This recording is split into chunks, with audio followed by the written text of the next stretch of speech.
ఇది క్రైస్తవ మతానికి చెందిన ఒక ఆచారం ప్రకారం ఈ పరిస్థితి ఏర్పడింది. వాటికన్ సిటీలో ఉండే ఈ బిల్డింగ్ని సిస్టీన్ చాపెల్ అంటారు. కొత్త పోపుని ఎంచుకునే బాధ్యత మతాధికారులది.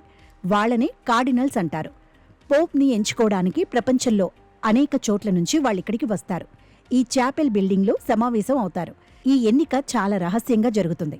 ఎన్నికలో రూల్స్ ఏంటంటే, కొత్త పోప్ ఎన్నిక పూర్తయ్యే వరకు ఆ మతాధికారులు ఎవరితోనూ మాట్లాడకూడదు, ఫోన్లు వాడకూడదు, వార్తలు కూడా చూడకూడదు.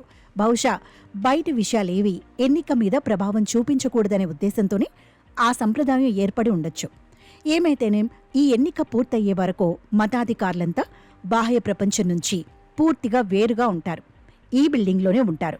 బయటి వాళ్ళకి బిల్డింగ్ బయట భాగం చూడడానికి మాత్రమే అనుమతి ఉంటుంది, లోపలికి అనుమతి ఉండదు. మరి పొగగొట్టాన్ని చూపించడం ఎందుకు అంటే, అక్కడే మరో ఆసక్తికరమైన విషయం ఉంది. కొత్త పోపుని ఎంచుకునేందుకు రోజుకి 2 సార్లు ఓటింగ్ జరుగుతుంది. ప్రతిసారి ఓటు వేసిన తర్వాత బ్యాలెట్ పేపర్లు తగలపెట్టేస్తారు. ఎవరికి ఓటేశారో తెలియకుండా ఉండేందుకే ఈ ఏర్పాటు. బ్యాలెట్ పేపర్లన్నింటినీ ఒక పొయ్యిలో వేసి తగలబెడతారు. ఇలా తగలపెట్టినప్పుడు పొగ వస్తుంది. ఆ పొగ ఈ పొగగొట్టంలోంచి బయటకు వస్తుంది. పొగకి ఎన్నికకి సంబంధం ఏంటి అంటే, ఇక్కడే అసలైన విశేషం ఉంది. ఆ పొగ నల్ల పొగ లేక తెల్ల పొగ అన్నదే కీలకం. పోప్ ఎన్నికలో ఎవరు మెజార్టీ సాధించలేకపోతే దానికి సూచనగా నల్ల పొగ వచ్చేలా చేస్తారు. బ్యాలెట్ పేపర్లు తగలబెడుతున్నప్పుడే నల్లటి రంగు పొగ వచ్చేలా అందులో కొన్ని రసాయనాలు వేస్తారు.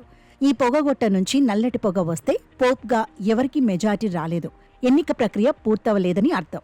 ఒకవేళ కనుక మతాధికారులు ఒక అభ్యర్థిని పోపుగా ఎంచుకుంటే, ఎన్నిక విజయవంతమైతే అందుకు సూచనగా తెల్ల పొగ వచ్చేలా చేస్తారు. బ్యాలెట్లు తగలపడేటప్పుడు వేరే రకం రసాయనాలు వేసి తెల్లటి పొగను తీసుకువస్తారు. సో ఈ పొగగొట్టంలోంచి తెల్లటి పొగ వస్తూ కనిపిస్తే కొత్త పోప్ ఎన్నిక జరిగిందని అర్థం అన్నమాట. ఇదిగో జనం ఇక్కడ లైవ్ చూసేది ఆ పొగ కోసమే. ఆ పొగగొట్టంలోంచి నల్ల పొగ వస్తుందా తెల్ల పొగ వస్తుందా అనే దానికోసమే అంత ఆసక్తిగా చూస్తారు. ఆ పొగ ఎప్పుడైనా రావచ్చు కాబట్టి అంతసేపు వెయిట్ చేస్తారు. ఆ విధంగా ఈ వీడియోకి వ్యూస్ పెరిగిపోతూ ఉంటాయి.